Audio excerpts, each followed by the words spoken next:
Estimada Claudia Palacios, bienvenida a Uniagustiniana.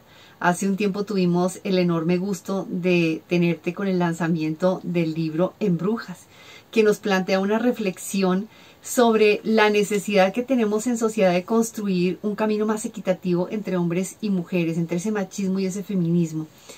En ese orden de ideas, quisiéramos que por favor nos comentes un poco cuál fue el objetivo con el cual creaste tú En Mi Brujas. objetivo era convocar más voces a la conversación sobre equidad de género, porque todo lo que se ha alcanzado en equidad de género ha sido producto de proyectos, liderazgos, esfuerzos mayoritariamente de las mujeres.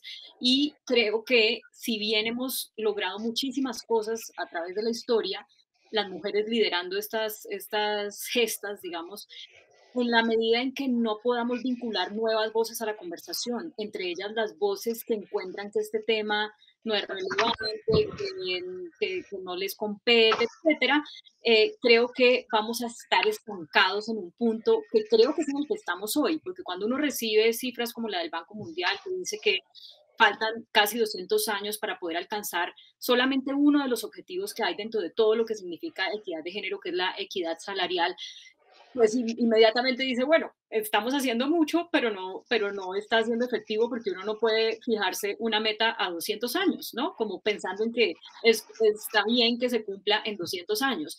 Entonces, yo creo, soy una convencida de que para que esto avance a un ritmo más rápido y le dé los beneficios a la sociedad, a toda la sociedad y a todos los géneros que esto tiene, más voces se tienen que vincular a la conversación. No solamente las voces de los hombres, desde luego que sí, sino las voces de mujeres que no se hayan sentido atraídas por el tema, o que les parezca que las feministas son hartísimas, o que les parezca que ellas jamás han tenido discriminación y que eso ya no existe.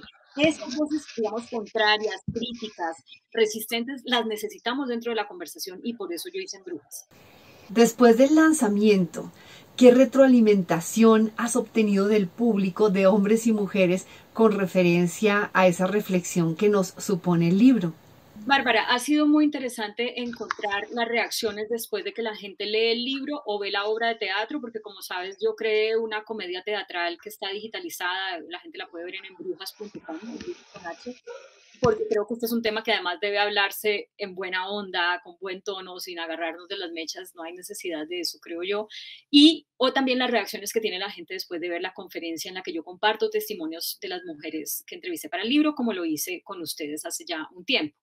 Eh, los, los, las reacciones en general van en el sentido de, ay, yo no había caído en cuenta de, o sea, yo no sabía que este tema era relevante para mí. Yo no sabía que determinados comportamientos que yo hago en mi casa están yendo en contra de algo que yo pienso que es justo, que es la equidad de género, pero yo no sabía que yo estaba contribuyendo a la inequidad de género con determinados comportamientos en el hogar, con determinados comentarios entre mis grupos de amigos, con determinadas, digamos, dinámicas de vida que nunca me he cuestionado y que me parece que son normales, pero nadie me había llevado a reflexionar sobre cuál es el impacto de eso en lo que mi hija está viendo, lo que mi hijo está viendo y lo que ellos después van a replicar. Esos han sido en general digamos, como las reacciones más comunes, y eso para mí como autora, como creadora de contenidos, pues es satisfactorio porque veo que va calando y va al menos abriendo la puerta para que cada quien mire cuáles son los comportamientos que hay que ajustar en su vida cotidiana. Gracias, Claudia. Quiero compartirte que en Uniagustiniana, desde el área de proyección social, hemos venido construyendo una campaña que se llama Corresponsabilidades Equidad, con ayuda de docentes, estudiantes, administrativos y de la Fundación Amigos de Jesús y María, que nos plantea el reto de cómo construir equidad en el hogar a través de la distribución de esas pequeñas labores que son los oficios de la casa entre hombres, mujeres, los niños, los adolescentes. Entonces, quisiera preguntarte en orden de este proceso investigativo que has realizado y de esa retroalimentación que has obtenido, si consideras que este proceso de corresponsabilidad puede ayudar a construir una sociedad más equitativa. Desde luego que suma, y es un tema fundamental.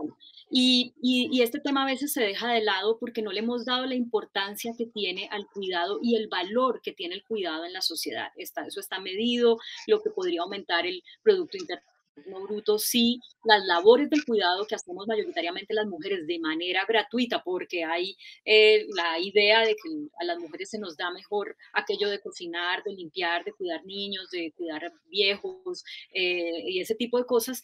Eso que hacemos de manera gratuita, si se metiera dentro de la economía del cuidado, o sea, si se remunerara, si se creara un sistema nacional de cuidado fuerte, haría que todos, que aumentara lo que todos ganamos en la sociedad, empezando por lo que ganan las mujeres. Y una mujer con ingresos es una mujer que está menos vulnerable a ser víctima de otras inequidades y de otras vulneraciones, como la violencia física, la violencia sexual, el feminicidio, etcétera. Entonces, déjame compartirte, por favor, algo que quiero mostrarles, porque ya voy a ponchar lo que quiero. Ahí estás viendo la gráfica. Sí, perfecta. Mira, esto lo sacó el DANE, es la encuesta nacional de uso del tiempo. Cuando le preguntan a la gente que si por la emergencia sanitaria y el aislamiento derivados de la pandemia, comparado estos meses en los que se hizo esta encuesta con los mismos meses del año anterior, ¿cómo están sus ingresos? Fíjense la diferencia que hay. Arriba mujer, en la mitad hombre. El 31,1% de las mujeres dice ya no tengo ingresos con respecto al año pasado. El 19,3% de los hombres dice ya no tengo ingresos. O sea, ahí lo que se ve es que las mujeres fuimos mucho más afectadas por el impacto en el desempleo que tuvo la pandemia y que tuvieron los confinamientos. Y miren el segundo, lo que está en fucsia. El 27,5% de las mujeres dicen mis ingresos disminuyeron, pero aún tengo ingresos, mientras que el 42,9% de los hombres dicen, sí disminuyeron mis ingresos, pero aún tengo ingresos. ¿Qué nos está mostrando esto? Que para los hombres ha sido más fácil reinventarse, encontrar nuevas fuentes de ingreso. Y cuando uno dice, bueno, ¿y esto por qué? ¿Qué cosa más extraña? Y va y mira esto que también es del DANE, encuentra.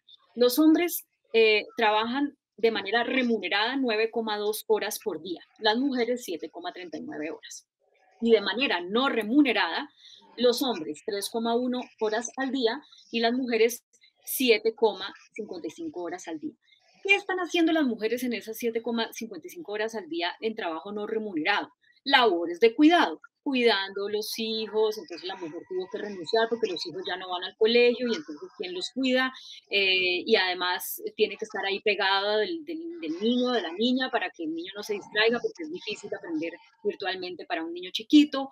Entonces, la pandemia y en general todo el cuidado, incluso antes de la pandemia, requiere un esfuerzo, un tiempo, una dedicación, un desarrollo de habilidades que las mujeres están desarrollando, pero a costa de no tener tiempo para hacer trabajo remunerado, de no tener tiempo para crear sus propias fuentes de ingresos, de no tener tiempo para capacitarse en desarrollar nuevas habilidades para crear más ingresos y para desarrollar su talento. Y eso es pues absolutamente terrible en el panorama de lo que es la economía, no solamente de una familia en particular, sino de la economía de un país y la economía del mundo en general. Entonces, cuando ustedes hacen esto como lo que ya voy a dejar de compartir, cuando ustedes hacen esto como lo que me estás diciendo de trabajar para crear esa conciencia de la importancia de la corresponsabilidad en el hogar, ahí está la nuez del asunto. Ahí está la nuez del asunto, porque cuando un hombre dice, no, pues es que yo también cambio pañales y es que yo también, no sé, yo lavé el baño cuando estaba empezando la pandemia y cociné una vez por semana, pues sí, muy bien, puede que sea un avance con respecto a lo que no hacía antes, pero no es suficiente, porque hay que entender las labores de cuidado como algo mucho más integral, que pasa por cosas aparentemente irrelevantes como estar pendiente de si hay que cambiarle el agua a los floreros porque ya se ve inmunda, hasta cosas pues de gran relevancia como llevar a los niños al médico, acompañarlos a estudiar y demás. Entonces, eso, eso, eso vale y no lo estamos pagando, eso vale y no lo estamos pagando y las mujeres estamos asumiendo eso a pesar de que las mujeres estamos más capacitadas académicamente que los hombres. Tú que estás en el sector pues educativo, sabes que las mujeres en Colombia, 11% más de las personas del total que se gradúan de las universidades son 11% más mujeres que hombres. Entonces, ¿cómo se explica que tengamos un desempleo muy superior al de los hombres y unos ingresos muy inferiores a los de los hombres? Por eso, por la falta de corresponsabilidad en las labores del cuidado dentro de los hogares. Eso es muy fundamental.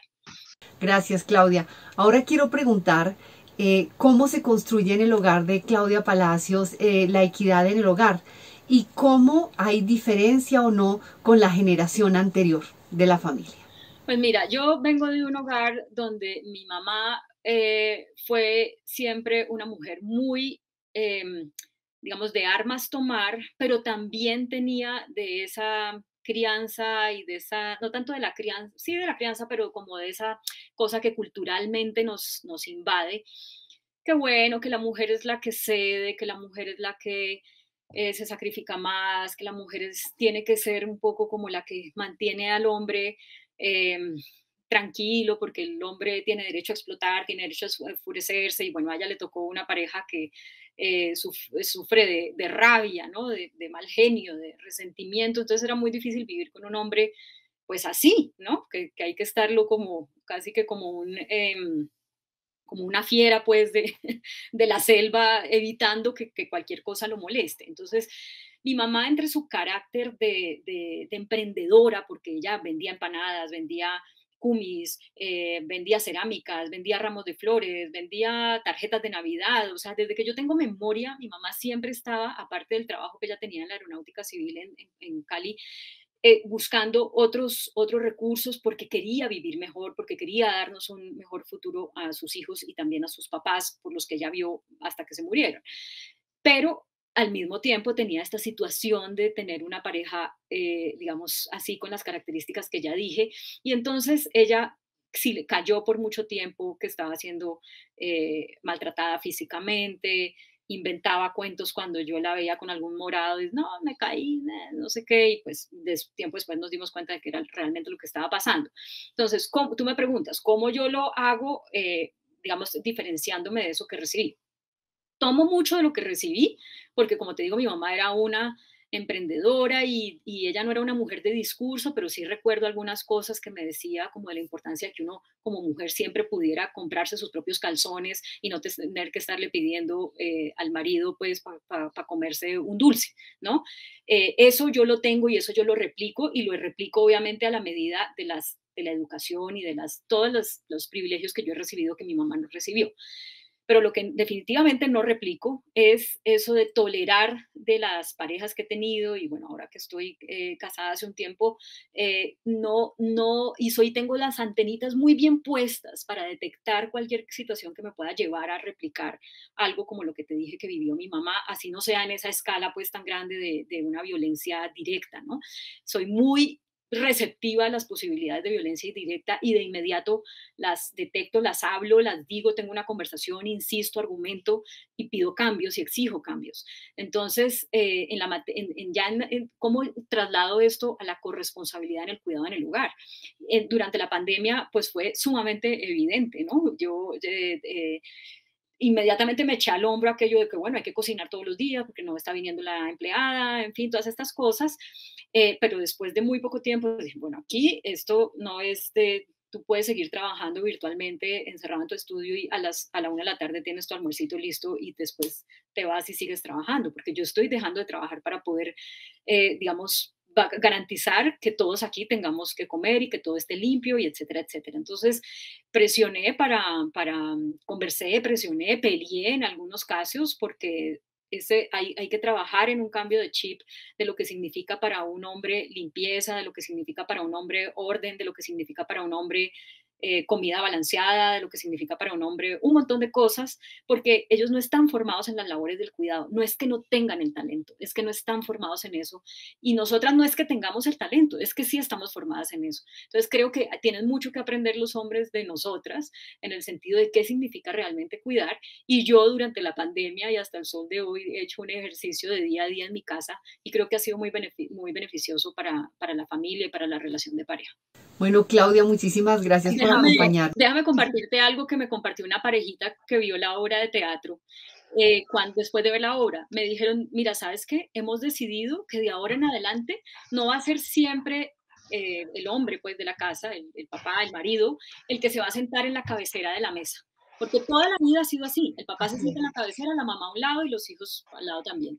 Y eso todos los días, desayuno, almuerzo y comida, o sea, es mandar un mensaje de que ahí no importa quién trabaje más, no importa quién sea más chévere, no importa quién sea más inteligente, el que manda es el hombre. Y eso tiene un impacto en la crianza de los hijos. Entonces decidieron, después de ver la obra, una cosa tan sencilla como nos vamos a rotar quién ocupa la cabecera de la mesa, porque vamos a mandar el mensaje de que en esta familia cada uno de nosotros puede ejercer un liderazgo según sus talentos, según su conocimiento, etcétera. Yo no digo que ahorita todo el mundo tenga que hacer eso, pero me parece que es una buena manera de hacerle caso a ese llamado a la reflexión que se hace cuando hablamos de equidad de género y de encontrar cómo aplicar eso de formas amables en el hogar. Bueno, Claudia, muchísimas gracias por acompañarnos en esta pequeña microentrevista sobre cómo construir equidad en el hogar y las reflexiones que nos planteas en torno a ese aporte que has dado en la sociedad a través no solamente de libros, sino de la cantidad de reflexiones que se han generado a partir de ello. Muchísimas gracias por tu tiempo, por tu gentileza y por acompañarnos. Esta es siempre tu casa. Ay, Bárbara, mil gracias. Gracias. Que te salga todo muy bien entonces. Un abrazo, Bueno, un saludos. abrazo grande.